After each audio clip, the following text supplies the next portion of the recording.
So, hello and welcome to episode 10 of the Scottish Running Podcast with myself, Sean Gaffney, and Pete will be back soon. He's just been a busy wee boy recently. So I don't know if he's playing poker or playing Pokemon. Who knows where he is, but he will be back soon. But this episode, so we have for yourselves today is Mr. Max McNeill. And Max ran for Lothian AC before he got a scholarship to go to America because he is an awesome runner. And he got a scholarship to Oklahoma City. And ever since then, Max has spent his time in America. And he is graduated from Oklahoma City and he is now in Virginia. He is an athletics coach for the Division 3 team in Marymount University. And we wanted to get Zach, why do I call you Zach there? We wanted to get Max on for a while, mainly because I seen your marathon time that you ran last year, but I think you've had a really good progression, coming from the grassroots, running scene. You've gone up through the age groups and through hard work and determination, you've got a scholarship to America, and now you're coaching as well as still running well yourself. So please welcome Max McNeill. So how are you, Max? Yeah, good man. Thanks for having me, Sean. No problem. And how's life and weather out like in America just now? The weather's pretty nice. It's like 20 degrees, which is like what summer in Scotland. So it's still pretty warm this now. Yeah. So well, we're nearly in December, so weather's a bit weird, but Yeah, yeah. brilliant. I would love to be in. I've never been on a winter holiday, but I would love to be somewhere in the winter where it is, 20 odd degrees in Gran Canaria or something. But Yeah, right now in Scotland, like I was saying to you before, we started recording there. It's about 7 degrees outside, rain, not a lot of wind to be honest, but it's just rain and cold and yeah, typical. that's Yeah, us. That's typical winter Scottish started. weather. I That's don't miss us. it. I don't miss it. No, definitely not. Definitely not. But yeah, so really glad to have you on. And like my earliest memory of yourself, Max, remember I think we raced against each other. We raced against each other a lot of times, hmm over cross country and over the track and stuff. But and there's one that I think the first time I came across you, it was a an open graded, before there were mile meets in Scotland, an open graded at Grangemouth. I think it was a three Yeah. thousand meters, and I think I just beat you by like half a second, and you're a few years younger than me, and I was like, this boy, Okay. he's cracking. But I think in the same race was like Sarah Engel. I think it was like me, hmm you, and Sarah Engel were like really pushing Yeah. each other, and I think we'd all run a PB, and I was like, but. And then looking at your progress from then, like I've went nowhere, and and you've just like flew through the charts and your PBs etc. as well, and especially that your marathon time, it's really impressive. So it's good to see someone from Scotland, progressing the way you have. But what I'd like to talk about first of all is, so for yourself, like with all my guests, like what started like your running career first of all. So when did it all begin for you? So it was honestly pretty late compared to some of the juniors I raced against. I probably didn't start running until maybe 16, 17 years of age. It was always football, football, football. So that's a funny story. It was at high school, and I actually got in a fight with somebody, playing football, and we both got told to get to the sidelines. And instead we were just to stand there and watch the rest of the PE class. And I just got bored, and I was like, you know what? I just started running laps of the pitches. Um, and then after, like, one of the teachers was like, you know, there's like a school cross country race like next week, like West Lothian schools or something like that. Do you want to do it? And I was like, do I get off of school? Yeah, sure, let's do it. Um, and then I finished like third or something like that. Right. And then it was just sort of like, yeah, you should be running, you should be running.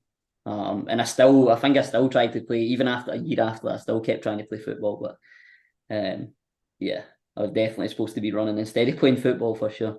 Yeah. And then I think it was one of the school teachers actually introduced me to Martin Hyman, at Lothian, Mhm. like at the race. So I just sort of spoke to him, this old guy in his 70s or whatever, and sort of told me to come along to the club. And I went along, and it was just, to be honest, the first day I went, there was just a bunch of kids. We were up at Declan Lodge, and we were the host some of the cross country races. We did like a wee session and all that, but it was a lot of younger kids compared to me. And then I remember my mum picking me up, and I was like, I'm not going back, like, nah. But then we had a look, and there was like a track night at Craigwood, and she's like, why don't you go try that, see what. And then that's actually where I met you. Mentioned Sarah, met Sarah Ingalls there. And there was another coach there at the time, Steve Cottam, who was coaching us. And I just sort of started getting involved with him, doing runs with Sarah. And there was another like older guy, Scott Nelson. Yeah, Right. it pretty much That's, just went for there. that's amazing. You get into a fight and Yeah, that's yeah. it. Like that's your running career started. Like I punched Hmm. some guy and I just went and ran Hmm. laps. Yeah. And that's kind of how it all starts, isn't it? It's always that we not an epiphany in school, but there's a situation that maybe happens in school. Most people would go, "Oh, wasn't really interested," Yeah. until and then a teacher said to me, you better go and run in this cross country race," and then because they identify a talent in you, Hmm. and that was you. Then you met the coach there, and that's been you ever since then. Pretty much, yeah. And it's funny thinking back to that race, just running. I think I run the first race in a pair of football boots and football socks, football shorts. I'm pretty sure I even did a race at Grangewood for them, and I was literally on the track in a pair of football boots, and I don't know how that was acceptable and how that was allowed, but So to be honest with you, like well, on the track, I don't know how you done it, but on cross country, football boots are not a bad shape, by the way. it was all right. Yeah. Especially in Scotland with some of the mud we need to go through. Get yourself some big studs in there. Hmm. Brilliant. So, what was so with the Lothian AC? So you went to the track and got in touch with the coach and also started training with like Sarah Angle, etc. as well. So after that, did you? Well, I can see from your power of 10, you started racing a lot more as well. Hmm. Yeah, I mean, so it was still, I guess, Martin Hyman was still really involved with me at the time, even though I was like sort of training with other group. And like he was really good at. I was lucky to have him because he sat me down and sort of taught me a lot of things just running wise. Like obviously, like I said, I was wearing football boots and all that. He was like, get a pair of spikes, do this. And then I remember him sitting me down with like it was like a printout of like the Scottish athletics calendar and just sort of like showing these are the East District leagues, East District champs, national cross country, and just really helped me like plan out a season and stuff like that. So I'd say I was pretty lucky like early on to like have like be given that knowledge and um, basically yeah just how to plan out a season and Yeah, all the big races in Scotland and yeah. sure. I know that's all it takes. It's just a bit.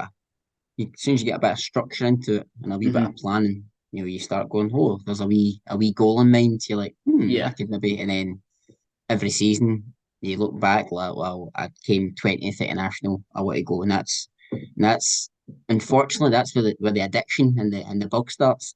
Well, that was a big thing he sort of got me to do is like after a race, he was like he basically says like keep a training diary, and then I would write down like it was like write down your position, your time, and then he always said write down the winner of the race, who was the winner, and then it was like you can start comparing like maybe a cross country race. The first time I was 4 minutes behind Alistair Hay or something like that was kind of he was a typical guy up front in like the East League at the time, and then it was like the next time all right you were only 3 minutes behind him two and a Yeah, half minutes behind them. And it was sort of just sort of, yeah.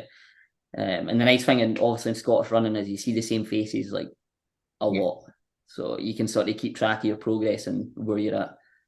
yeah. I think that's the thing about Scottish running. It's so unique, especially in Mm-hmm. the club scene. Like Mm-hmm. that, it's probably the same in England as well. But I don't know what it's like in the rest of the world. But every single race, it's the exact same people, and you feel as if you get to know them really, really well without spending the only time you spend with them is at races, Yeah, and no, and, hundred and you get percent. to know them through results, etc. as well, and you notice when someone makes a big jump forward in a performance, etc. as well, and that's what I love about the Scotland running scene as well. But no, it's interesting you say that about the training diary. There's a guy in our club. He did something similar, but Mm-hmm. he would keep obviously his training diary. But anybody that criticised him for about his training, etc., and saying no, why are you doing that? No, you're not going to, no chance. He would write down the names of everyone. I bet you Arya from Game of Thrones. He would write down a kind of like a prove wrong list, and he would tick them off every single time he'd prove someone wrong. So someone said, no, with that training, you'll not even medal at a national cross country. And then when he did, he would just like tick their name off, tick their name off. That was a similar exercise, but he wouldn't tell them to their face. He would just kind of to himself. So, Yeah, but I I had a love few that. people Yeah. doing that. They maybe write down like I was only 3 minutes behind, no, 2 minutes behind, etc. It's for some people, it's also for yourself. It was a really thing that really did work for you in the end. Then, yeah. Yeah, no, definitely. Just when you mentioned that, it's kind of funny. I had like a funny story, probably a bit of friendly banter with, Murray Strain.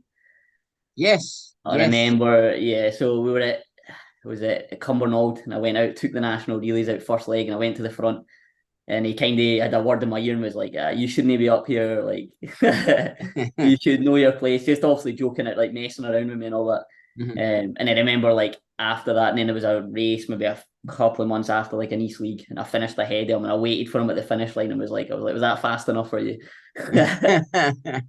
uh, Yeah, Murray Strain, he was a great runner. So he was a was. great runner, yeah, He's yeah. a really good guy. He's one you do he don't get runs in and stuff anymore, but he was always there, like on the running scene, especially in cross country. He was a bit of a beast in the cross country. Oh, he was, With yeah. I think No, it was he like was. Hunter's Bog Trotters he ran for, I think. Hmm. Yeah, those chants every year at national HBT every time. But just going off topic there, but like Hunter's Bog Trotters, I seen that was the British Masters cross country Hmm. last weekend in Glasgow, and I seen like Stevie Cairns. He's Wow. like still going, He's still still going. going. Yep, Wow. he was running for Northern Ireland. I was like, wow. I thought he would chucked it, but I think he was in the 50 odd category. But I think he, I think he medalled for his age group. But Wow. yeah, he's still going strong. That's cool. Yeah, it's really. So, but for yes, getting back on topic now. So from yourself, getting to the track and putting yourself through the cross country stuff, and then having battles with Murray Strain, etc. at the top. So, when would you say was a performance when you were, well, you started around 16, 17. So when would you say like under 20 level or as a senior, where would you say was the kind of performance where you kind of broke through into the Scottish scene? Yeah. Yeah, it was like maybe right on the edge of under 20 getting into senior. Um, Probably one race that stands out to me is like nationals at Calendar Park. It was like Mm, my first year in the senior men, and I was 13th, I think. wow. And yeah, that kind of felt like that was kind of like a big breakthrough at the time. Like, yeah, there was a lot of people that were saying like that. Like, that was a huge run. Um, and then probably like Birmingham inter counties as well. I Hmm. think like I went down. Well, that was my, I guess, second year as a senior, but first year I went down and came in like I don't know, I wasn't even in the top 100 or something like that. And then second year went down and was maybe like top 40 or something like that. Um, so yeah, I feel like sort of first year like senior men was kind of where um like I was making some big improvements. I say like last year under 20, but I think like first year senior men was like sort of where I felt like I was like in there. Hmm. Um, yeah, and I was up there competing.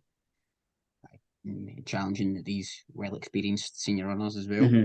Yeah. So with the national in Calendar Park where you finished 13, was that still the 12K at the Yes, time? it was still the Yeah, 12K. Yeah, yeah, yeah. Because nowadays it's only 10K, yeah. I which was is That's sad. That's sad. I know, I know. Mind you though, like I mean it's still tough, but again, see that extra 2K.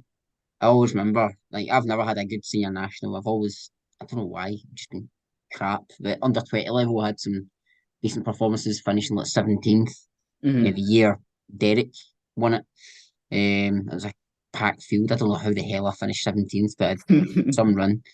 Um, but for the senior national, remember one? I think I finished 82nd one year, and see when you get to 10K, they're just bodies coming back to you. That last Hmm. 2K, Oh yeah. it really does destroy people. But I would love to, I would love for them to change it back to 12K. because it really was like no that last wee bit, it Yeah, really sorted a few positions out. I think that's how I finished well inside the top 100 because I'd paced myself and a lot of guys hadn't. You know. especially that third lap up the hill like at the back of the lock. Yep. Like that's where you get found out there. Yeah, There's that. Well, I think this year they took it out. I really hope they put yeah. it back in. But the new kind of thing now is that you go up that hill and down the back, that ditch kind of in the At middle. the golf course. Sorry. Yeah, that was there. They keep that in. That's kind of like the highlight because I think Hmm. this year or last year it was raining really badly and it was a huge puddle, like a huge. Basically, it was like a pond and you couldn't Hmm. see below it. And I think a few people decked it head first straight into it. So I think that was the highlight of it for people, for spectators and stuff. But I wish they would put that hill at the back end because it really is. It is tough, and on that third lap, I know it's not nice, but it gives you a bit of a sense of achievement if you can get up that in one piece. Yeah, yeah. Yeah, I was just gonna say I just remember another race that was quite standout as well, like early senior year as well. It was like an East League at Broxburn. Oh, No, well, you wouldn't be familiar with the East League probably. mm-hmm. But I just remember there's a picture, and because you were talking about that big massive puddle, it was always like a area on the coast where it was just a big massive puddle, but there's a picture, and it must be about 8 central guys, and then just myself and Callum McKenzie for Kistorfin, Yeah, and it was kind of like we were just like, yeah, we were just right in amongst like the big packy central, and that was kind of like I was like, right, I'm mixing it in with these guys now, like. yeah, And yeah, I just remember our coach saying like he's like because obviously eventually I dropped off and he was like he's like next time you hang in with them longer and longer and longer. yeah, Uh, absolutely. but Because yeah, Central have just got so much depth, and they're a well run club, and they've got Andy Butchett there as the Olympian, and even still get Ali Hay still smashing it out and he's still there. still going, and Jamie Crow who's came through as well, Mhm. and then they've got other guys as well like Ben McMillan and Hamish Hickey, etc. And they've just got so many good runners, and it's tough for other teams to try and catch them. We Inverclyde came close at national relays. A few years ago we did beat them, but we need to have all our best guys out and Yeah. fit and on form. And it just showed, not this year, but the year before, Central, they had two teams in the podiums, So, but it just shows you, like, get back to yourself, if you can be up, challenging these guys at that time is so early in your running career, then you're going on the right direction. Were you ever Mhm. approached to join the Central at all? Yeah, Yeah. yeah, I think I mean it might have been you put it. Now, if you ever seen this, you'd probably be like, yeah, I was joking with him, but so I was just a young guy at the time. But I'm sure I was actually talking to Andy Butchard, and he's like, obviously just he's like, when you joining Central, and I was just like, nah, I'm all right. Not that, and no disrespect to them, but I was like, I kind of liked being known as a Lothian runner that was up there mixing it Mhm. up with the guys or like being different. You know what I mean? Instead of just being in a pack, and I kind of liked being that guy that was, uh, Yeah, yeah. yeah, And then absolutely. there was a couple other clubs as well. So like Storfin, I've trained with the guys a lot. Like I'm really close with a lot of those guys. So that was always sort of like, why don't you join us? Like because they're more competitive, obviously on a team level. Hmm. But it just never happened. Just the way, obviously me coming out to America and all that. And I kind of was like, I need to stay loyal to Lothian because they've been really good to me as well. So Yeah, yeah, absolutely. And then, but the same thing as well. Like if you're up in the East Championships, etc. as well, it makes you stand out. Got all these yellow vests. Then there's that blue vest of Lothian. mhm. People are like, who's that guy, etc. Yeah, as well. So yeah. kind of makes it make the kind of race a bit more exciting. Central might be dominating, but then you got this young guy with a Lothian vest on up there challenging the Mhm. dominant club. So yeah, if I were in your shoes, I'd probably be the same. Like, no, I'm sticking with Inverclyde, etc. Yeah, yeah. But so the cross country, you're also a very strong cross country runner. But really about that time on the track and stuff, what was your PBs looking like back then? Good question. Yeah, I mean, early days where you were talking about that Grangemouth yeah, Trail, trying, did I run 9:29 maybe? Yeah, because I was 9:28.7. I think you were like 9:29.1 or something. Hmm. And And I think then Sarah was like 9:34 just behind us. yeah, and then I don't know 1500. I was what, maybe just under 410 or something low, like sort of 4 O's. Just try to think when I went, because I remember going down to, I used to go down to the, like the Trafford meets, how Scotland, Scottish Athletics put like the distance project together. Yeah. And I remember going down and like that was my first time going under 4 in the 1500, which at the time felt pretty good. And then um like we'd usually run pretty well in the 3K, like maybe getting down to like eventually was getting down to 840s, 830s in the 3K, like going down there and racing. Mhm. But early days, yeah, I don't know, it was probably like maybe just under 9 minutes, maybe eventually. Like, uh, I should have pulled up my power to 10 before this. No, that's all right. I know it anyway, I just wanted you to see it. Yeah. But even that time though, is it such a short career and you're running, you're running. That's some great times you've been running at that for that stage in like your senior career as well, and then eventually pushing on to 830s and stuff as well, which is Yeah, I absolutely remember, fantastic. I think it'd been less than a year I was running. I remember doing Stirling 10K. Yeah, I remember being around like 33:50, I think, and I remember being really happy with that. Like within, like I hadn't been running, it was less than a year, and I remember being pretty happy with that at the time. yeah, that's Uh, a great time. and that was It's before we had those super shoes and all that. So yeah, I've actually still got my Asics Piranhas sitting in the cupboard, and I've yeah. said to myself like, no, when I get, well, I'm training for the marathon just now, but maybe over the winter, put in another big base of, good miles, and then get it in the summer. And when I'm feeling in the summer that I've, had a few rust busting, races, and I feel I'm PB ready for 5K, I'm going to put on the piranhas Hmm. and try and run a PB in my non-carbon piranhas, which are just glorified sand shoes. Yeah. But did you ever have a pair of them? I didn't have a pair of those. I had, what did I, a pair of, it was like New Balance, what were they called? Like New Balance 5000 or something. They were wafer thin, like wafer thin. And I remember doing like, I literally I ran Edinburgh half marathon in them. Oh, Um, wow. and I ran, yeah, I think I ran like 108 there or something like that. That was another race I was pretty happy with at the time. But yeah, like and I'd done like some other races in them, like some longer races and that. Yeah, my legs were just absolutely ruined after it. Like, Yeah, I remember I did a 10K in the track. I wore the piranhas. I ran a PB, I ran like 34, 40 or something.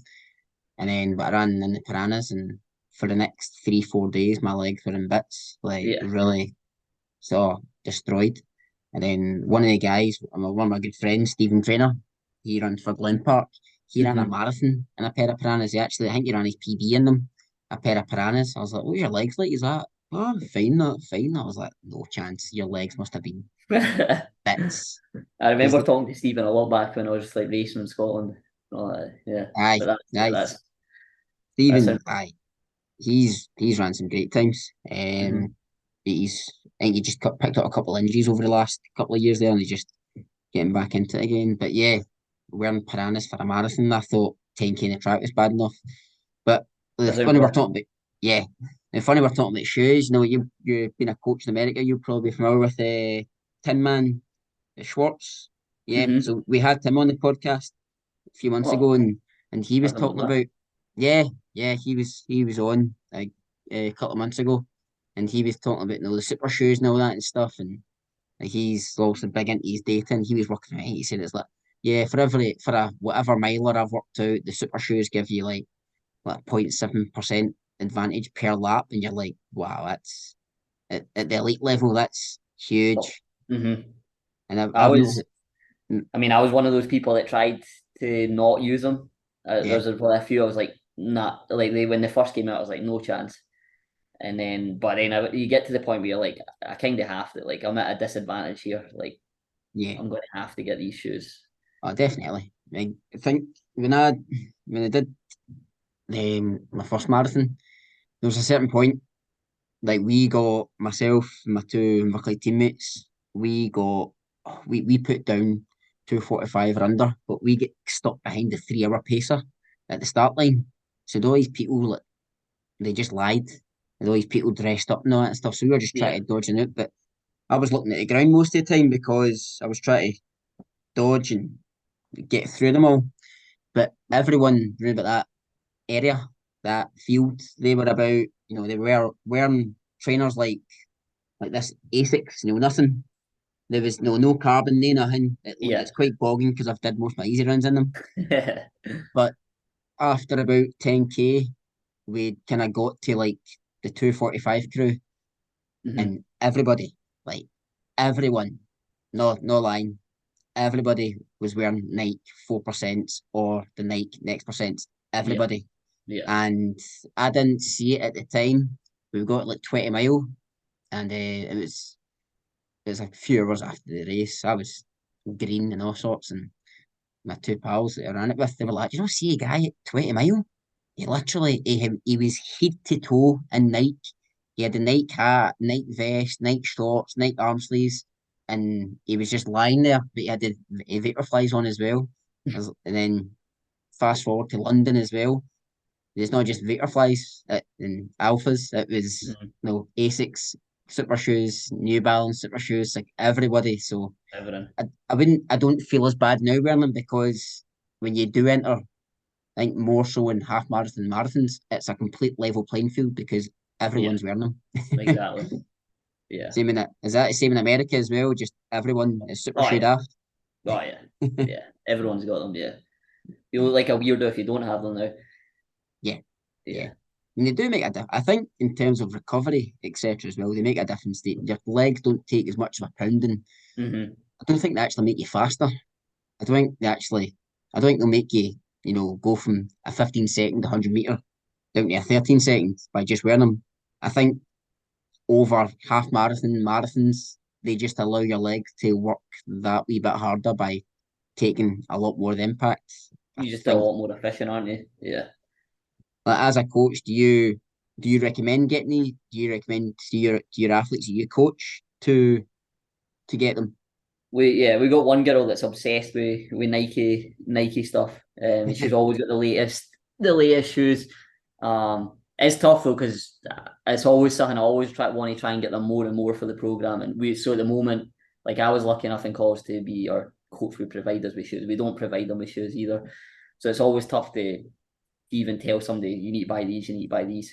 So I mean, I just try and set an example. Like this is what I wear. Like they work well for me. But we're actually sponsored by Under Armour Oh, as good. well, and their shoes are, I don't know, like they've not got the best reputation. So if we do, but if we were to buy them, it would have to be Under Armour. I actually need to I should reach out to Neil Gourley and ask him what his sort of go-to shoes are, so that I can then, if I do Yeah. eventually, if we get around to buying them shoes, I can be like, right, well these are the good shoes, and Ah, um, well, we had Tim in the podcast as well, so we did. yeah, And yeah, I was just about to say that. No, I was going to say that. Contact him because or yeah. even get him to come to the university and do a session with your guys.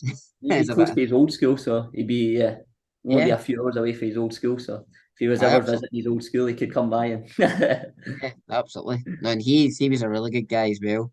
But yeah, it's just so happened that your university is sponsored by Under Armour, and he runs for Under Armour as well. So hmm. maybe he could get you a deal. Maybe, You never know. You never know. maybe. So, but no, back onto yourself, and well, no more about your super shoes. But one last thing, what super shoes did you have? Did you ever get a pair of Nikes? Yeah, I just wear the Nikes like Like um I recently the four acquired a percent. pair of 4%. Those were the best ones. They I were. love. Yeah. That's my I just second wish pair. it was when they stopped making them. But yeah, I've just got the next percent or whatever they're called. I've never bought the alphas. I've been curious. I'm like, maybe that's like another performance razor. Maybe I could get another minute out my marathon or something Yeah. if I get to Yeah. those. So Now the fours, I mean, that's my second pair. My other pair, I destroyed them. Ran every single race I could, even park runs and stuff. But there was a guy in a running club who wore them twice, and then he got a massive injury. Then, like a few months ago, he goes, "I'm selling these." I was like, "I'll take them. I'll buy them right off you yeah, because." in my opinion, those 4% were the best ones. They And were the then best ones. Yeah. I got the alphas, and yeah, they're good, but they're so clunky. Hmm. The the soles are just huge. Whereas I feel like the 4% you can wear that for 3K, 5K, 10K, half, marathon, everything. Whereas the alpha, I feel as if it's only marathon, like, or a Hmm. half. That's it. If you try to do for me, a 5K, I feel you need to be a wee bit closer to the ground with the Yeah. shoe, I think, Yeah. anyways. But, ah, well. But, so, like, when you're senior year, and then a lot of great performances, and then you got a scholarship to Oklahoma City. Hmm. Nice. Yeah. So, how did that come about? Well, I was actually going to go to Colorado. I was going to go to a school in Colorado. It was like a junior college, they call it, which is equivalent to our college. You know, we have Uh-huh. college and university in America. It's like equivalent. So it'd been like a 2-year job. Mm-hmm. And at the time I was running, you probably see my power at the time, but at the time, power of 10. But at the time I was running for Salford Harriers as well Nice. down in England. Yeah, I just sort of thought that again. That was I didn't want to join Central and sort of, but I could still go down to maybe the 12 stage and race for an English club Mm-hmm. because there was a guy that was sort of from Salford and he was in at Lothian and he sort of introduced me to them and all that. And for me, that was like, well, I'm going to sort of get into some good competition down there. But yeah, I was running down there and I was down there at a race. It was one of the relays actually. I think it was the Northern and we'd won. And I told one of the guys that were like, oh, what? And I was like, yeah, I'm going to America. And then they're like, you can do better than that. Like, it sounds like you can do better than that. Mm-hmm. And it was good because it was like going to be like a new program this place, and it was the Alamosa coach with his daughter was starting the program, so new program, new coach. And it sounded all right. There was an English guy that actually went out there, Daniel Hames. Mm-hmm. So he went out there, but I mean, she was saying stuff like, oh, we might be able to get you to the team training, but you'll be 2 hours away on a different campus because the internationals had to be on a different campus. And I was like, this sounds brutal. Yeah, it was really bizarre. So yeah, but anyway, the guy was like, he's like, you can do better than that, and I was like, all right. And he just jumped on. Do you know the Facebook group? I was an am a runner. Yes, Yeah, yeah, I so he do. just literally just put on there, just goes like, got this Scottish guy runs for Salford, like good runner, looking to go out to America, anyone, and then a guy from Oklahoma City, commented on it, a Welsh guy, Dave Mountford, he was called. And Right. he was in his last year at Oklahoma at the time. And he's like, yeah, like our coach is looking for runners. I'll tell our coach about him, whatever. And it just went for there, really. Just the coach looked at my times and was like, yeah, like definitely interested. But the coach that actually was there at the time, we were getting it all set up and it was like eventually I chose to go to Oklahoma and we were getting set up to go out there. And then he quit, the coach. Right. And I was kind of like, and I still hadn't officially signed all the stuff and all that. And I was like, so I messaged the Welsh guy and I was like, does this just mean my scholarship, my whatever, down the toilet? And he's like, no, well, hang on, I think they're going to make the assistant coach the head coach, so let me reach out to him. And then he reached out, and the guy, like that coach, was like, no, I still want him. Oh, Just cool. tell him like it's all good, like, and then yeah, so yeah, and then I'd been to Colorado the year before. I'd actually been out with Sarah Ingalls, who you mentioned. Mm-hmm. We went out and trained for like 4 weeks, with Steve Jones group out there. Mm-hmm. Um, and also I was like, I love it out there. That's my favorite place in America is Colorado. So I was like, this is amazing. Like, I want to come out to America and all that. But Oklahoma City was definitely a lot different from Colorado. Yeah, yeah. Uh, yeah. Colorado's that kind of, it's a good place for altitude, and you've got a lot of trails over Mm-hmm. there, to Oh yeah. perfect for training, etc. as well. But what was the contrast to from that to Oklahoma City? I mean, Oklahoma's just flat as anything, like just real flat. And I remember like so Dave, who I mentioned, picked me up. Him and a teammate picked me up for the airport, and we're driving along to the campus. And he's like, yeah, you probably want to avoid that area and that area and that area. And I was like, all right. I was like, what have I done here? Like, um, but and then we were in the city, but it was a small city. It was really bizarre. Like it's like you Sunday morning we could be doing our long run and we're literally just running through the streets of the city, like middle of the road, and there's not really many cars or All right. so. But I mean, we had still some good running spots. It was like a big reservoir, but it was like an almost a 10 mile loop around there. Oh, So yeah, or a couple of reservoirs actually. There was another one about similar. There was trails along the river, so there was still enough Mhm. running That's, to keep up busy.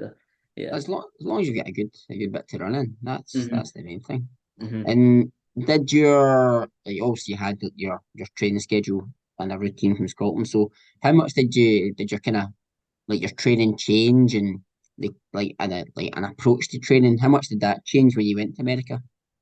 Honestly, it wasn't a huge amount. I'll be honest. It was like I don't know, real basic workouts. It was kind of just big workouts. You know what I mean? Like your usual 2400, 10 by 800, 6 by a mile. Just probably just more volume, I guess, is what changed really. But the That guy that was coaching us at Lothian, Steve, it was always very pretty basic sessions that were just volume and four mhm. hundreds, 800s. So I wouldn't say there was a huge difference. Honestly, it was more just I guess it was just continuing the progress was what I did there, and just the volume went up. Just doing some bigger tempo runs, bigger long runs, like the mileage was continually going up. Yeah, But there wasn't. I wouldn't say there was anything drastic really that changed with my training. So it kind of is suited the way that I had trained at Lothian. yeah. Because I guess for some people going out there, like it could be a huge adjustment and they're not used to it, and maybe Mm. they get injured or they don't do as it takes them a bit of time to adjust. But it suited well for what I was used to. Because a lot of people, like you, but I've mentioned it in the podcast before, a lot of people you speak to after, let's say, especially cross country races, which really, really annoys me because they go, "Oh, I ran crap. I need more speed," and you're like, No, no, no, no, you don't." Cross countries get a wee bit of speed there involved, but it's just all strength, and you go wish your mileage to go 30 mile a week for that. Well, concentrate and getting up to 50, 60. Like, what's your sessions like? Oh, I'm doing 10 fours, etc. and that as well. You're like, that's just speed training. Like, Yeah, you don't, you only, yeah, speed is very important. Never neglect it. But if you get a lot more volume up and a lot more tempos and threshold, you will get faster and fitter and stronger anyway. But it's quite hard to get through to people sometimes. But you, I mean, you I see was never that. the fastest. I was never any that good at the 8 or the 15 or anything like Yeah, that. Like strength was sort of my strength. So yeah. um, I just think a lot, when you hear about all these American scholarships and stuff. I think Johnny Glenn, mhm. he he went to uni with Josh Kerr New Mexico, and yeah. yeah, New Mexico, and they were saying it's like I think especially like for Josh Kerr, it was 10 mile tempos. It was the coach is just like, no, it's 10 mile tempo. That's the session. You need strength, and whereas back in Scotland, they would have been like that. No, your strength is speed, so you need to develop Mhm. it. It's not like no, you've got speed. No, you just need to get the endurance part of it. So Exactly. is that kind of like your philosophy as well? Emphasis on the strength. Yeah, no, definitely. Like, I mean, anybody can destroy me over 200s if they want in sessions. You know what I mean? Like, it was just typical at the club. You would do the shorter stuff, the 300s, the 200s, and I get absolutely dusted. But I mean, it didn't matter to me if I was 2 3 minutes up in a 10K cross country on someone. You know what I mean? It was Yeah, Obviously, there's that speed plays a part in your training, but yeah, for me, it's strength's like huge. but I would. Sorry. I Mm. most because so in America. So how do I word this next question? So what was the mileage before you left compared to like what you started doing when you went to Oklahoma? So when I left, I don't know, maybe 70s, probably around the 70s, and then in Oklahoma we're talking 90s was pretty. It was quite a normal week, running Uh, 90 miles a week. Yeah. That's There's a. and what I was gonna say that's I went to NAIA and it's actually kind of unique as well. They have a marathon. Well, they don't anymore actually. uh Um, there's a it's a long story, but it was because of one of my teammates that I'll mention them that basically that they don't do the marathon anymore. I'll blame him for. But it's yeah. kind of unique because obviously NCAA they don't have a marathon, but the national championship while the track stuff's going on, there's a marathon. All Um, right. So what happened? Why is it not running anymore? well, so always they're supposed to change where they host the championship every 2 years, but there must be a lot of money going about in Gulf Shores, Alabama, because it'd been there like 7, 8 years in a row. It just kept going back to the same place. And as you can imagine, it's in May, end of May. I mean, they run the race at 6 a.m., but it's probably at the time, I was about to say Fahrenheit in America, but you're probably talking 30 odd degrees at 6 a.m. in the morning and 95% humidity or whatever. It's disgusting. It's horrible. Yeah, So obviously people were, I mean, you can imagine there was people on like IV drips at the end and all that. yeah, People just collapsing and all that. So one of my teammates put together a petition and was like, because he was like, let's get like, why can't they move it? Like, so his idea was like, get it out of Alabama, get it north, somewhere hmm cooler. But then the NAIE was like, all right, we're just going to get rid of it totally, and they just took it out of the thing. And our college coach at the time was like, he was pretty mad that like he was like, because it's like a tradition. He's like, it's been a tradition that they've been done the marathon. It's different yeah, from the NCAA. So yeah. yeah, No, I've never understood it as well with marathons. No, in Scotland we don't need to worry about that because even the Edinburgh no, half even the no, Edinburgh half and the marathon, that time in the morning, it's still, but even at May time, it's about 12, 13 degrees. It's fine. perfect. Yeah. Well, Derek Graham, who we had on last week, he was saying at Rio, the Paralympic marathon, Mm-hmm. that he did say if he kept going, he would have ended up like Callum, the way Callum was at Gold Coast. Oh yeah, And Derek's like, it was 35 degrees, 90 odd percent humidity. I just couldn't go anymore. It yeah, stopped at 18 mile. And I mentioned like, no, I'm kind of annoyed with like the whole World Athletics scene because that's been the last, apart from London 2017 or so, the World Championships there. Every other World Championship has been held in countries with, and the Olympics, countries that have their weather is extreme yeah, heat, and you don't really get to see a proper good marathon where it's no, quite semi cool, even for these guys, even 20 degrees and stuff would be fine for them because they're warm weather training. But it's the extremes, Doha, etc., Tokyo Marathon. yeah. It's I really just want to see a marathon where it is, proper. I mean, it's the same. Even like the NAIA where I was at, like you're talking. The marathon was getting won in 2:36. Like they're winning a national championship in 2:36, and you're like, Yeah, these guys could probably run sub 2:20, but it's just. And I attempted it once, and I never made it through. I dropped out as well. This is like you said, I could have ended up like that as well. I was just a mess. I was trying to run 6 minute miles, and I was ruined. yeah. And I've It's been the training at low, like I mean, 5:20s or whatever. Been training at that when the mhm. weather was good. Um, But yeah, but yeah, it's just you noticed a big difference. See in Scotland, I noticed a huge change with this marathon plan. Like I started in September, and it was still really warm. And some Tuesday nights doing a session. As soon as they got to like October and it cooled down, it's like wow, like the amount of energy your yeah, body has just huge because it's difference. went from 20 to 10 degrees. Mm-hmm. It's Huge insane. difference. Yeah, That you're running 35-degree heat. it's disgusting. Really, absolutely disgusting. But for yourself, so with Oklahoma City, so you joined there, and obviously you say you're training. You went up to your 95 or in the 90s for training. So was there same as Scotland? Same question before. So was there a big performance, when you were in run for Oklahoma City, where the plan, with the 90 odd mile a week, your training all came together for you? um, Actually, yeah, I was trying to think. I was like, damn, it took a while, but it didn't because I went out there with what was my PB with 5K was 14:56 when I went out there. Did the cross country season.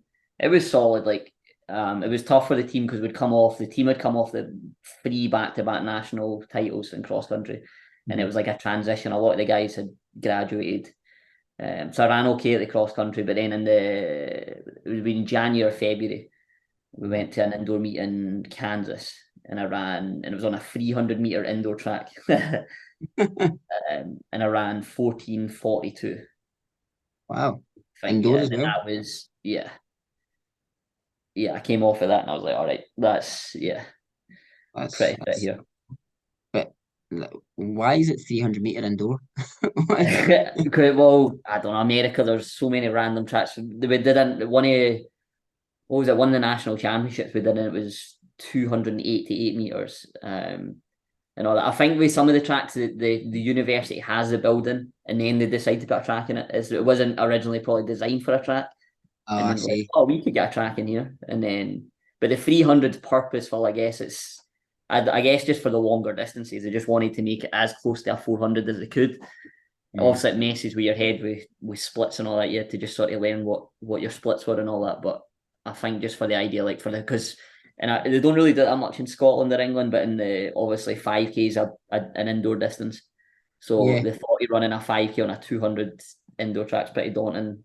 It's not a nice thought. So I think that was just the thinking behind it. Just make it as big as we can without obviously we've maybe not got the space for a 400-meter track, but let's make it as big as we can. yeah, Uh, that's strange. No, yeah. a 300 meter It's nice track. for a 3K because it's just 10, you just like 10 laps. You're like, all right, Yeah, we could, that was yeah. it. I know. I know it's. I quite like the indoor and at the Emirates. I quite like that. Oh, yeah, The it's a great track. meters indoor, but it's the dry cough afterwards. Like you've Yeah. not got the cold. You're just so dry after, Mm-hmm. and then I think the rules are you're not allowed to spit or anything. So yeah, so you're not if you will get disqualified. I don't know if Feel like that's you a just new. you automatically, yeah. That's almost Yeah, like a habit, isn't it? You always have to try and remember not to do that because you just sometimes you just automatically spit in a race, don't you? yeah. There was the miler meet back in April. I got it was like it's an injury I had. I was nursing it for a good while because I was raging over the winter.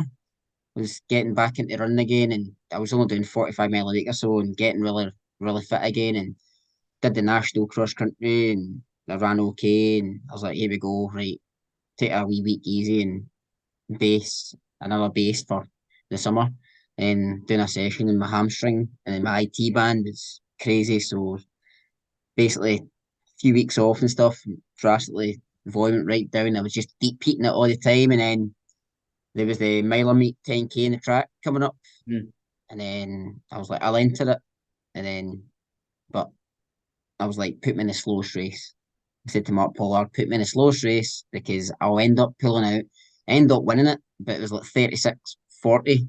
But the start, like, no spitting, no spitting. So I was just waiting till I get round to like the 200-meter to go mark every lap. I was just like spitting away because it's so hard not to. Like, Oh yeah, yeah. can't not. I mean, I don't understand that rule, but oh, cool.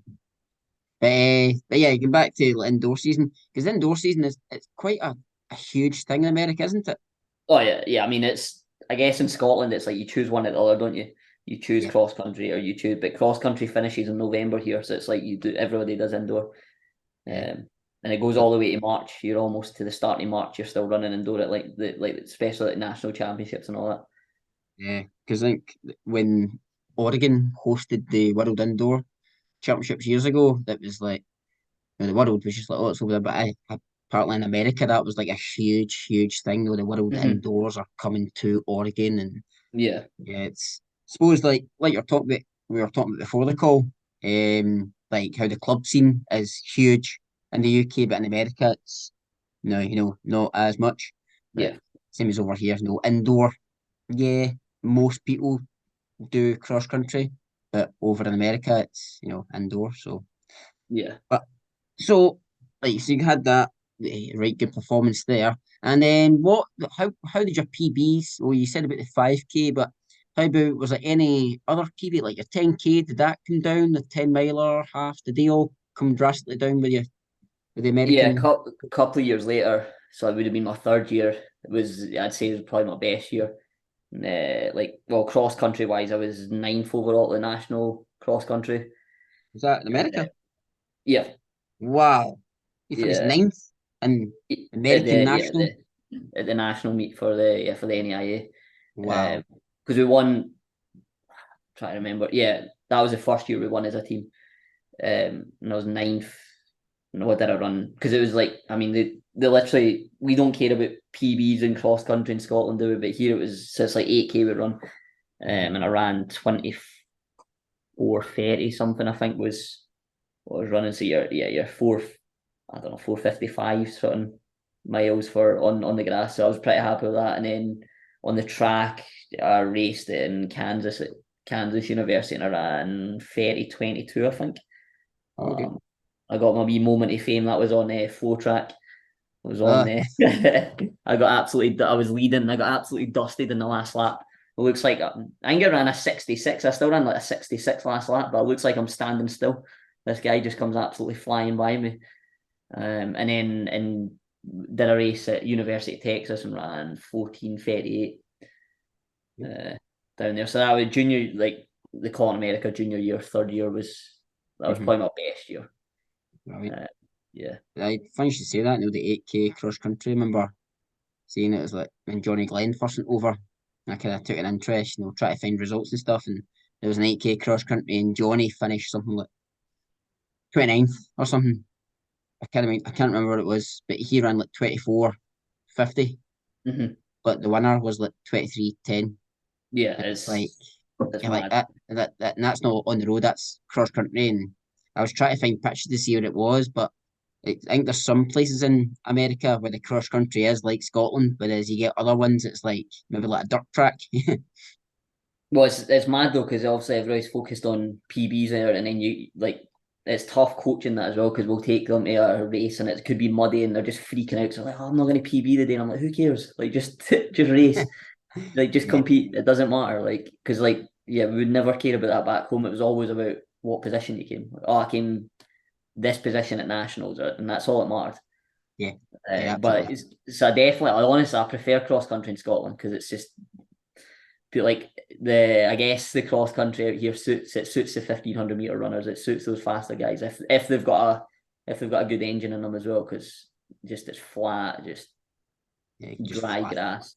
Very rarely it'll be muddy and wet and uh, Yeah, because that's what I was going to talk to you about as well. Like you prefer cross country in Scotland, so like yeah, obviously cross country is a lot different. But see the club scene, obviously Scotland has a great running club scene, and obviously in the UK as well. In England, you've got all these famous races and loads and clubs everywhere. And it's a great thing. It's a great social thing for a lot of people. A lot of competition in the clubs as well. But in America, it's a lot different, isn't it? It's mainly collegiate is a lot more popular, and like you're saying earlier on, there's like, there is clubs, but it's nowhere near like the UK. yeah. No, it's I mean it's all college. It's like I was saying before we got in the call. Unless I mean, like I was saying, it's sad to see sometimes because I mean, it's amazing the system here. Like they invest so much money and it's huge and the facilities. Like I mean, almost every university has a track. If the university doesn't have a track, it's unusual. Mm. Some of them have indoor tracks. Like the facilities are amazing, but there's not that. It's all college. There's not really that club scene beyond that, which is difficult for people trying to stay in the sport because like, you'll see people, yeah, they're 22 years old. They'll finish college and they've been used to their hands are getting held by their coaches. Like the coaches do everything for you. You know what I mean? They're entering you in the races, or they're telling you how to do this, or telling you to do that. Whereas we'd have to show up to Scotstoun, enter ourselves, do all that. Like it's Yeah, like coaches, you literally do everything for them out here. So it's like when they're done, it's like, what do I do now?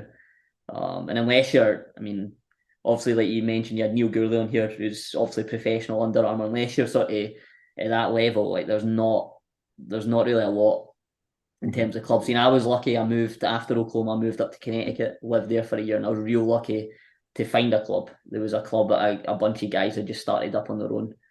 good, Um, just they'd all just recently out of college, and they're like, let's get a group so we can train together. excellent. Um, yeah, and there's clubs here and there, but there's not races like that. It's not like I was saying, you're not showing up to Calendar Park and like you could be standing on the line with Andy Butcher, Neil Gourley, all those top guys, and then you got like 70, 80-year-old guys that have been running for their whole lives. Like in the you've not got races like that here. It's yeah, it's It's like very different in terms of that for sure. I always like get in contact with you because I'm pals with Derek Hawkins, and like one year at the West Relay, after Rio, Callum, the West Relay in Kilmacombe, this wee village Yeah, and just outside Greenup, Callum Hawkins is running a leg at the West Relays, and it's not like Messi or Ronaldo, but it's like it's quite a well known. Say it was like a well known football player. turning up to like a junior game uh, and going like that, I fancy a game, can I join in? yeah, It's like that. And right, you just, I think that's really unique for Scotland and UK running. Even like down in England, I think a lot of the guys were down there. I think Mo Farah was turning up for like, the some of the relays and stuff. It's just a really, really unique, unique thing in Scotland. Though you can still have that opportunity to stand next to Olympians and world right. champions. Yeah, and then like you mentioned before, just how close people are, and that like even we see each other at races, but we maybe haven't even talked that much. But you feel like you're friends with these people, and like a good example of that, like Aidan Thompson. I don't know if you know him. Yeah, yeah, That's yeah. the I don't, same. I So don't know him. I just know him to see. he's out in the States, and he was actually in DC, and I just noticed he was in DC, and I was like, let's just run it. I hadn't talked to him that much, seen him at races that, but like, oh, you're here, might as well get a run in. And then he actually got stuck. Uh, I'll be 2 minutes. and Sorry. then I was gonna say he actually got stuck. His flight got delayed or something. I was like, mate, just you can stay at my place. He stayed the night at my place just because he was stuck in DC, and I was like, Yeah. it's a very yeah. You have these unique relationships with other Scottish runners. Oh yeah, yeah, definitely. It's a good close knit community, if you would Hmm. say, because everyone kind of knows each other, even though they don't know each other on a personal level, they just know of you, etc. as well. And that goes for all levels. Like I don't know any guys at the top, of Scottish athletics, but guys around about my level, and when I'm competing in races, guys around my level, like they'll check you out in Strava, and then they'll give you kudos, and it's like then you'll follow them, they'll follow you. So it's through all the levels through it. Everyone has a wee battle with somebody, and Hmm. I think that's really good as well. But like you said, in America, it's just collegiate. Then after that, it's a bit of a shame, It is. It really is. It'd be good to see something like that happen. But again, I quite like the fact that Scotland and the rest of the UK have kind of got that running club, scene Yeah. going, and I think there's It's a lot of tradition behind that as well. it's huge. Yeah. So after obviously like you graduated etc as well, and then you went to Connecticut for a year, and so but now you're a coach at Marymount University in Virginia. So Hmm. how did that come about? Um, part of it was my situation. I wanted to stay in America. Uh-huh. So it came down to part. It was down to like visa situation and staying, and like if you like, I was on a student visa, you get a 1 year working visa, Hmm. and then I got on. I'm doing my masters. I'm actually doing my masters as well as coaching. So All I'm good. back on like a student visa. But yeah, I mean, I love the idea of staying in the sport, obviously, and just being able to coach and all that. So I applied for quite a few universities, and just coming off the interview with the head coach at Marymount, John. I just loved sort of the ideas he had for that program and what he wanted to do there. Mm-hmm. Um, so yeah, I mean, because I had a couple of places to choose from, and so I ended up choosing there. And it's in a great area as well. It's like right. I mean, I live like a mile away from the Pentagon in DC, so it's it's quite a cool area. That is cool. And then so like you said it's a Division 3 team, Yeah, and yeah, like you're saying you that was the women's team that maybe they just missed out on winning the conference. Was that right? yeah. We missed out by like 6 points. Yeah, it was real close. Last year it definitely wasn't as close. So no, it was real close. Like our girls team's really been up and coming. I'd say. We've got a great group of girls just now. Um, And like that's and that's kind of where it all starts. If you get a good group together, we can all train together, all motivate, all race together, and then yeah, get that emphasis towards the team, and get those results, and then that clearly attracts, more people coming out of high school going, well, I want to join that team, etc. yeah. That's the thing. The biggest thing was like, no disrespect to the program, but there wasn't really much. There was not really a distance tradition there or something like that. And there was maybe only a few runners when I showed up. But we've managed now. We've got a good group of girls. We've got about 8 girls there now. And they all want to be there and they all want to run well. Yeah, the biggest thing's just been building the culture. Like you got to build a good culture before you get results. So that's sort of been our big focus with the group that we have is just sort of building that culture. And I mean, if there's somebody on there that's not willing to work hard and all that, then they won't last long in the team. Like I think I actually had a great conversation with the girls yesterday, actually, and we were talking about just the way the team's been and all that. And we were talking about another teammate that hadn't sort of been pulling their weight and all that. And it was refreshing to hear from the girls. It was like they weren't committing themselves, they weren't doing this. So like I don't think they were a good part of the team, etc. Whereas when I first arrived there, it definitely wasn't a concern for them. Like nobody really had that. They weren't too worried about commitment or stuff like that. Yeah. Um, It shows you that that whatever you're doing is working, because they're not just, training hard, except they're caring about it as well. And yeah, then yeah, they're really, really, they're looking at things like, they're not working hard enough, and that's going to maybe affect our team, etc., hmm and especially like you said, the missing out in conference, they were looking at stuff like that, like we need to be better so as we can be seven. It'll be instead of being 6 points behind, we'll be 6 points ahead in them next time, etc. as well. So yeah. I mean, we've got a really young team as well, so like I'm really excited about the potential that this group has. mhm. Like some of them have had to stay. Like the oldest we've got is second years, sophomores they would call Uh-huh. them, and those girls have really had to step up, which wouldn't normally be expected on a college team like that. You usually have your fourth years.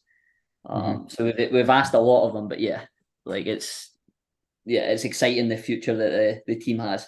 It's just you've got to look at the picture long term. Like that's what I've been trying to do is look at it long term and instead of just trying to get instant results. Yeah, the results very, very, very rarely ever come instantly. It's always, Mhm. especially in running.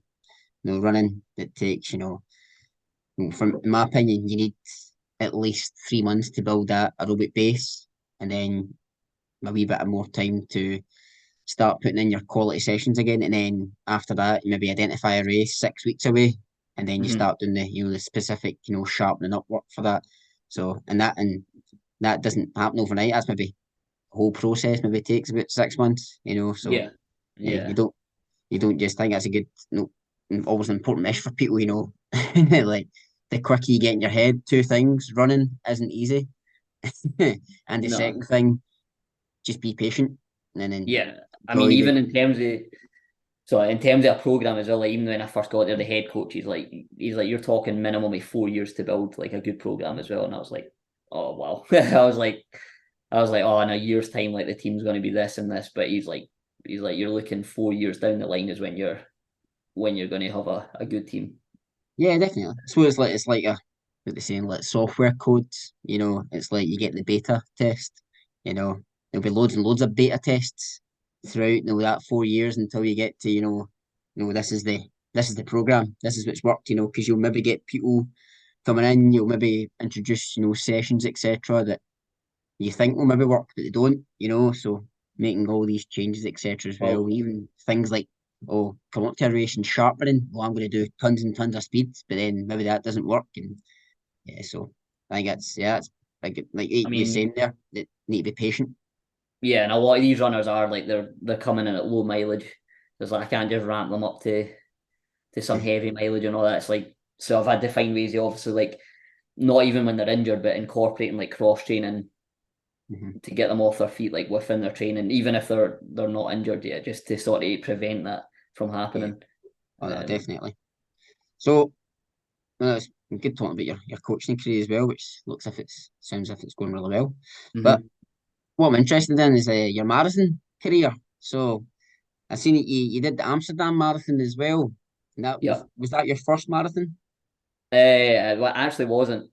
Thankfully, the Power Depends hidden another one. Was it hidden? Uh, No, I see. so my first one I did it was in Ohio. It was so Amsterdam was October. I did a marathon in April and I ran 2:27. Oh, Uh, that's a yeah, great yeah, debut. yeah. It was solid, but I mean the goal was like I don't know 2:22s maybe 2:23s something like Hmm. that. But usual first marathon you blow up at some point and Yeah, yeah, I, I learned the hard way. yeah. So Um, Ohio Marathon, what was that course like? I mean, it was a decent course. It wasn't, I don't know, it wasn't anything special. It was just in a random town in Ohio called Toledo. So it wasn't really anything special. It wasn't too many hills. It wasn't like a hilly course. So it was decently flat. I suppose, it was a few hills in there at points, but you were just running around hmm past people's houses, and yeah, it wasn't a super exciting, but it looked like a decent, well run event. So I was like, this will be. I'll show up to a more like lower key race just to sort of test out the first marathon. Aye. But I remember, yeah, I just remember coming off of it, and I was like, I honestly wasn't too happy with it, and I was like, right, what's right away? I was already looking at what's the next one. And that was obviously Amsterdam. Mm-hmm. Nice. And then was that the 220 you got there? 221, yeah, 221. Excellent. 21, yeah. So did you change your training a bit? Get into that. Honestly, no, not really. So obviously I'm coached, obviously no Derek, I'm coached by Derek. Um, and then trying honestly my memory now, I'm trying to remember when I started with him. It wasn't too far after college. I was like the next logical step seemed like I wanted to get in the marathon and all that. And hmm obviously Derek and Callum are well known for their marathons and all that. So to me that seemed like the next logical step. And I think it was honestly just an adjustment to the training. It was just getting used to the training. That's all it was for the hmm marathon. It was so I did that 227 and then it was like, all right, we recover and we go again and it was into another just hmm went into another block. It was honestly pretty much the same. Like obviously as I was getting fitter, like your paces that you're doing certain workouts were getting faster, Yeah. but it wasn't. It was pretty much the same we did again. And I think it just took a bit of time to click. Yeah. Yeah. Yeah, It always will. yeah. It's a big commitment to marathon training. But what was your what would you say was your kind of your favorite session? Honestly, I love. That's probably not many people's favorites, but I love like the threshold type of stuff. Like love just knocking out 6 by a mile. I was maybe knocking out 6 by a mile, um, like 200 jog, like just Oof, under 50 seconds or something. I was running those maybe like I don't remember from like 4:55 to 5 minutes or something like that. oof. That's way less than a minute recovery. That's oh, Yeah, no, but I don't know. I just love doing the threshold stuff because you're not obviously going all out. You're not absolutely hammering yourself, but and then you come off of that and you're like, I'm fit. Like if you can knock out, like you said, with something as short recovery as that, hmm um, feeling definitely. pretty controlled. So that like yeah, doing stuff like that. We do like progression runs. I love a good progression run. hmm Um, They're and tough. then like so we were doing some big marathon workouts, so for sure. Like there's like when we get into that sort of final 10 week block, there's some heavy Yeah. workouts in there. Like Oh yeah. yeah, Yeah, like definitely. doing like a 24-mile run and quite a good probably at least 14 miles it's at marathon pace. Like Yeah. broken up into like yeah, broken up, but yeah. Like, you're not going anywhere near sprinting, but it's just try to handle that fatigue and ward it off for as long as Well, you can. I'd say I'm still trying to figure that out, yeah, because I don't know if you ever do the marathon, if you ever feel finish consistently, but I have even still with my PB, or still in the last couple of miles just like blew up, like still Yeah. signet. So I've still not ran a marathon where I've come off yet and been like, all right, I was able to hold that right to the very end. Yeah, I mean, this plan, when I've trained really well for it, I got a cold a couple of weeks ago, which is really annoying.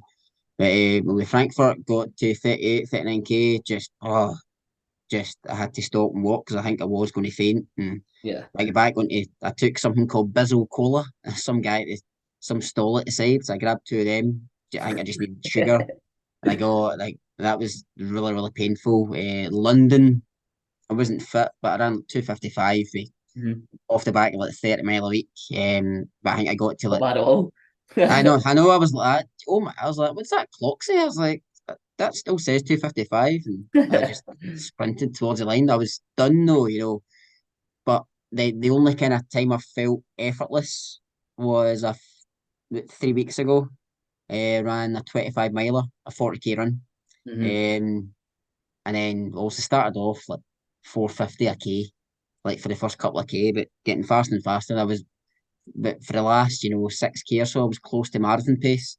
hmm And then I was just like, I could run less all day, like Yeah. Yeah. effortless, effortless. That's the only time I felt, you know, quite effortless in hmm any kind of big long run. So, but I don't understand how these professionals can finish it, and on a podium spot and still jump about. And because I've Yeah. even after some Tuesday night sessions where it's nowhere near marathon distance, no, it's tough going. I don't understand how they can. Yeah. Maybe it's adrenaline. I don't know. Maybe, yeah. But no, that wasn't your fastest marathon though, was it? You've ran 2:18, have you? Yeah. Yeah. So I Yeah, ran that it was like May or June, up in Minnesota. excellent. Um, so I mean, it was a great course. Like it was, it's a funny course because it's rolling hills, but it just somehow is. It's still a fast course. Like it's, but we were talking about slowing down, and I remember just hitting. It was barely a hill. It was like literally up over a bridge, and it was like 24 miles in, and I just, again, like, I mean, it's easy to say for anybody doing the marathon, oh, I could have ran faster, but at that point, I was probably on for 2:16s, I'd say. Uh-huh. And then just sort of the last couple of miles, just, yeah, Yeah. we're probably running a minute slower per mile. Yeah. But it's Um, just there's nothing you can do about it. It's your yeah. legs are just completely flooded with fatigue, and Hmm. even though you've only got 2 mile left with Yeah. 3K, it may as well be 30K because Yeah. Yeah. you're just there's nothing you can do about it. It's like you said, easier said than done, even afterwards. But you know yourself at the time, you really can't give in more. Yeah, but I mean, I was happy. I was definitely happy with that run because I'd done a half probably a month before. I can't remember if it was before the half or after the half, but I got really sick. I was like thrown up for a few days, so I kind of disrupted like a week of training. Hmm. Um, yeah, so it wasn't again. It was still not a perfect build up. I'd say for that 2:18. But no, 2:18 no, that's an incredible time. Like 2:18 for a marathon because before Callum and Derek started, running all these marathon times in Scotland. When Callum ran his 2:08, the standards come right down. I mean, if that didn't happen, for the Commonwealth Games standard, you would have ran the Commonwealth Games standard because I that was like was 2:19 at one I point was years literally going ago. to say that if only it was 2014. Yeah, yeah, and Callum, I think Derek, for me, Derek kind of kick-started that kind of marathon He thing did. because he ran his 2:14 at that time. Like, wow, incredible, absolutely amazing. And it is. Now he's run 2:12, but then Callum comes in and he runs 2:08. And Yeah. it's just, it goes like, all right, well, if they two can run it, then why can't the rest of you? So the standard is now this standard. And Yeah, exactly. I mean, that's what it was like for me. Like I said, when I was moving at the marathon, it was no question. Like first person that pops in my head is Derek Callum. Um, so yeah, that, yeah, in terms of the that, coaching, that was in like the next logical step, I'd say. yeah, definitely. And you're in good hands with Derek. I mean, Olympian. And what astounds me about Derek is that the amount of times he's come back from an injury Hmm. and put in a great performance. Like even at Rio was incredible. Into that not Rio itself because I know he was injured, but get into that trial. Derek wasn't even mentioned as one of the favourites to Yeah, qualify for the team. yeah, I think everyone expected Callum to, anyways. But I just remember I was like watching the TV and Steve Cranmer's like in the third spot. You're not going to believe this. It's Derek Hawkins, and he is running the qualifying time pace. So yeah. keep an eye on him, and he did it. You're like, at the same time, you're like, wow, that's amazing, but you're not surprised. No, no. Did Uh, you, in getting coached off him, do you kind of get that kind of attitude off him? yeah, Like, no, I mean, definitely. And even when you said like bouncing back, like at the moment, I mean, touch wood, I've not really had injuries as such, but like obviously with the coaching, it's tough to balance like running and that, and I'm mhm, trying to still manage it. And I'm not as fit as I want to be there now, but I'm still doing sessions, and I'm still feeling, even though I'm like, oh, I can be fitter, I'm still not running pretty good sessions. mhm, I feel like I bounce back a lot. Like if I had a little bit of time off, like I'm bouncing back quicker. Like it's yeah, still there. Yeah. definitely. I know it's good to see it, Derek's coaching, and just we get interested to see how much faster you can go as well after that 2:18. So you never know. When's the next Commonwealth Games? When's that? A few couple of years away. 2026. But I don't know. That's the thing because that was. I mean, it's definitely something we've thought about a target or something. But they've obviously the was it Victoria pulled out or something. So I don't even Yeah. know if they come. I'm like, is it even happening? So hopefully, Maybe Glasgow should just host it again. They've hopefully already somebody will just pick it up. I really hope so.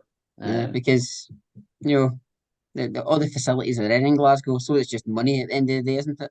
yeah, exactly. I know that'd be Exactly.